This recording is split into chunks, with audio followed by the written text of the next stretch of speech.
All right, so let me play atheist. You see what's going on in the news? These attacks that are happening?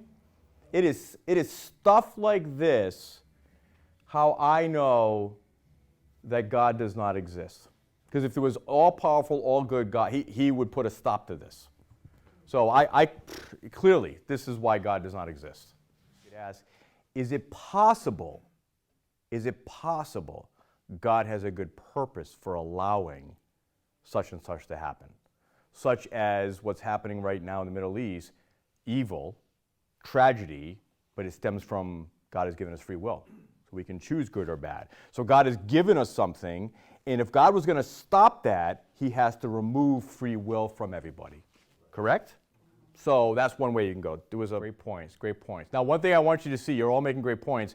Who's leading the conversation? Who's directing and guiding the conversation? Me, because I'm asking the questions, right? So your answer, now you asked a good question that pulled me, and now you were kind of leading it. So there are times we're going to give answers, and you've dropped the gospel, you've given some good thoughts here, but always remember, and this is what I try and do, is I'll answer a question, I'll answer their point with an answer, and then I'll ask a question. Because if you just do an answer, then I can follow up with another question, and that's what I was about to do. It's just, so now I'm directing the conversation, right, with the questions. Just remember that. Now, you never want to just, I'm the only one asking the questions, because there are times they ask a question and you have to give an answer. Because if you don't, then they won't, right? So just keep that in mind. But now with that said, I'm going to ask a question. I'm going to bring it a different way.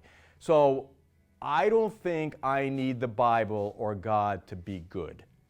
I just don't. I can be good without God. Tell me one thing that you Christians can do that I can't also do as an atheist. Okay, and so these are good points. You're planting seeds of the gospel, which is great. But I'm still on you think morality is some kind of proof or evidence for God, but I'm telling you, I don't think so, that I can be good without God. Well, that's because I don't believe he exists, but I'm going to go back to my question. As you Christians, you think there's a good way to live, right? I'm not saying you all live that way. I get you're a sinner, you need Christ, but you do think there's a good way to live. But I think I can live good without God. Tell me one thing that you can do that I can't. I think Rob was first, and Dave, and Jesse. Good. How do you know you're being good? Excellent. Excellent. So there's two ways to answer that. And we haven't gotten to the slides, but you'll see that there's two ways to answer. Number one, there is something good that the atheist can't do. What is that? You're doing God's will. What's the greatest commandment? Love God with all your heart, all your soul, all your mind. You can't do that, right, if you're an atheist. So you could say that, but Rob went back to the point where, because he was trying to sidestep and saying, I can be good, but that's not the thing that's on the table. The question is what is the foundation, the source of good and evil? Let's talk about that. Not whether you think you can be good. Tell me why we have good and evil. What's the source of that? That's the point. And what I would say as a Christian is God is the best explanation. And you say no. So you want to redirect them back onto that. So, Dave, did you have that's what you were going? All right. You all were like, I knew it. I was going to. That's what you were going to, Jeff? Okay. All right. Let's see. Let's flush out the evolution piece a little bit more. Because we're hitting the slides by a little bit more fun like this. So we'll whip through the slides. So I'm just going to tell you this. I'll say morality is objective. Fine. You think it's an objective right and wrong? I agree as well.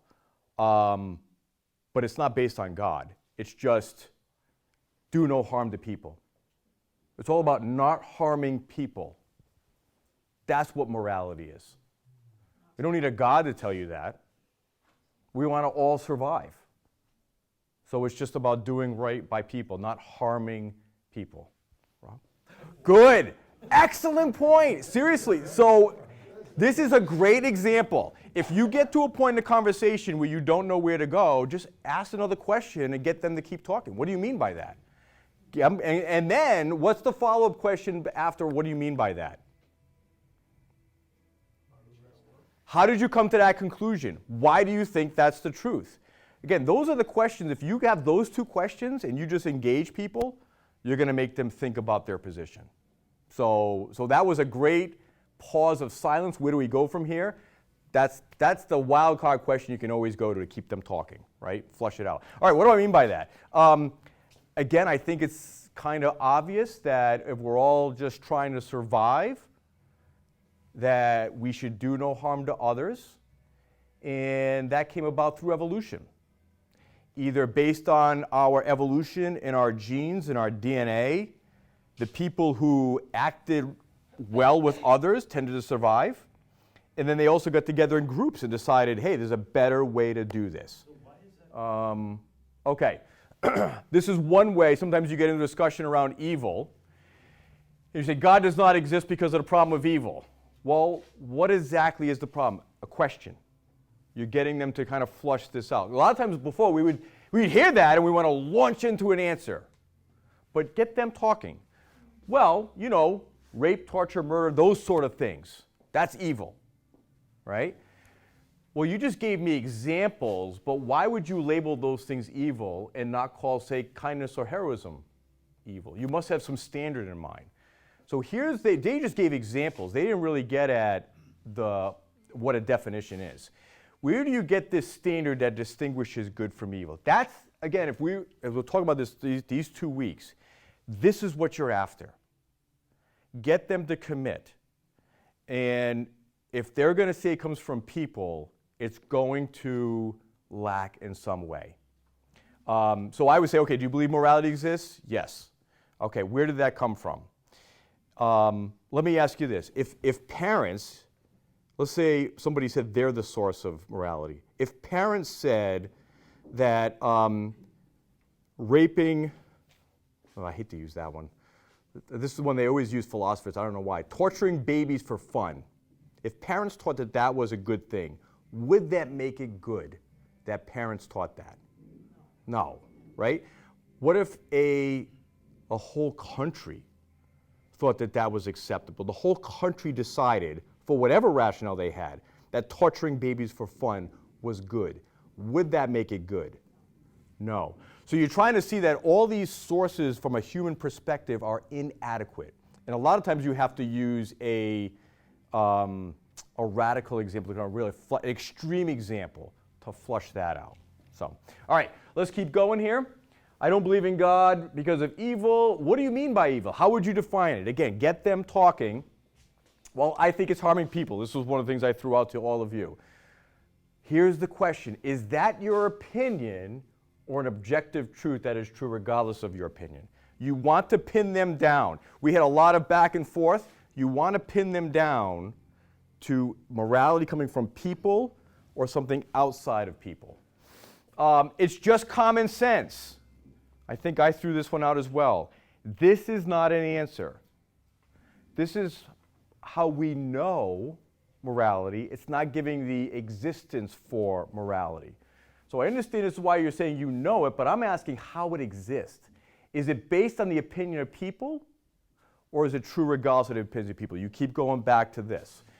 Now, if it's an opinion, then how can you say there's something wrong with the world if it's just a matter of our opinion?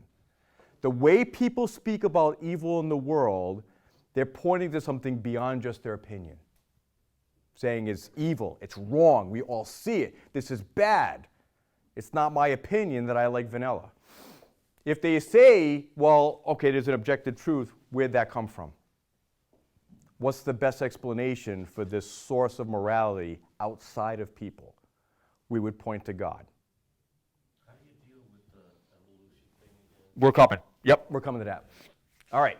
Evolution. So as an atheist, do you believe that everything that exists is material stuff governed by laws of physics and chemistry, right? That's evolution. That's atheism. That's materialism, right? Absolutely. There's no spiritual realm. So you can go there and say, do you think that there's a spiritual realm? An atheist is going to say no. Okay. So according to your view, all of your thoughts, emotions, reasoning, decisions, etc., are governed by the laws of physics and chemistry. Is that true? Technically it is. Now, they don't like to admit that because this is getting at a problem of free will. Atheists have a very hard time explaining free will. Because otherwise, if you're pure matter, and all you are is a random collection of atoms that got put together at some point, and the atoms bouncing around in your head, reacting to external stimuli, would dictate how you act.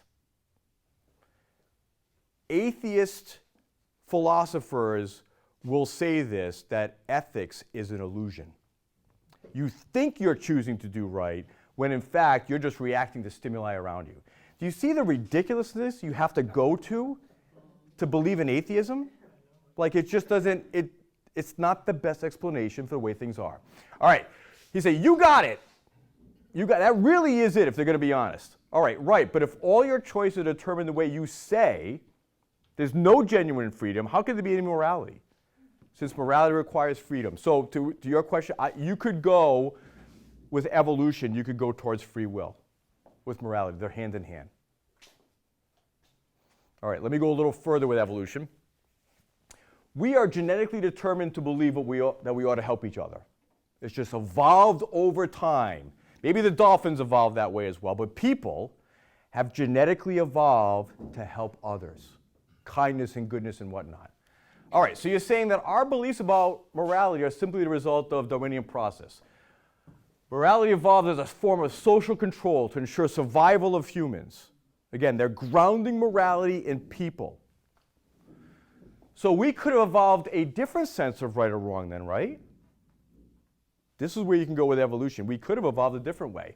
If I'm following you, you believe that no thing is wrong in and of itself, but wrong because evolution caused me to think that, right? Yeah, okay, it caused you to think that these were the wrong things. This means beliefs of mine are actually false beliefs my evolution caused me to think. In other words, this goes back to the point back there that I think that morality is grounded in God, but evolution caused me to think that, right? In other words, evolution caused you to think one way, evolution caused me to think one way. If evolution caused us to have false beliefs about morality, what other false beliefs has evolution caused? Right? Because we're both evolving, coming up with different opinions. So what else has evolution caused us to think that's wrong, Leah? Yeah, so this point that morality comes from people can either be we as individuals decide what's right and wrong, and you hear that a lot in our country, right? I decide what's right and wrong. The other thought with this is as we as a country, a society, decide what's right or wrong. Either way, it's grounding morality in the person. And we want to challenge that with the things that we've talked about last week and this week. It really doesn't fit. Because if you, let's say somebody said, I decide morality. If you mistreated them, would they say, well, that's simply your morality, I guess you can choose to mistreat me? No. They would say, that's not fair. You can't treat me that way. By the way, that's just my personal opinion, and feel free to keep mistreating me, no problem. No, they would point to a standard that, hey, that's not fair. We don't treat each other like that. So they really can't live out, we all have our own morality. We all decide that. Because the moment it affects them negatively, they want to point to something beyond them. All right. I'm going to go through a few more slides. We'll come back to this because I see it kind of, we're getting it, but this is a lot to kind of chew on, understand. All right, one more thing. We're generally determined to believe that we ought to help each other. Is it fair to say that your belief is that good and evil is completely inside the person? That's another way to get at this. Who evolved that way and could have evolved differently? Yes. All right, well, if morality is simply beliefs about feelings inside a person, because they evolved that way, the morality is relative. There's nothing wrong with the world.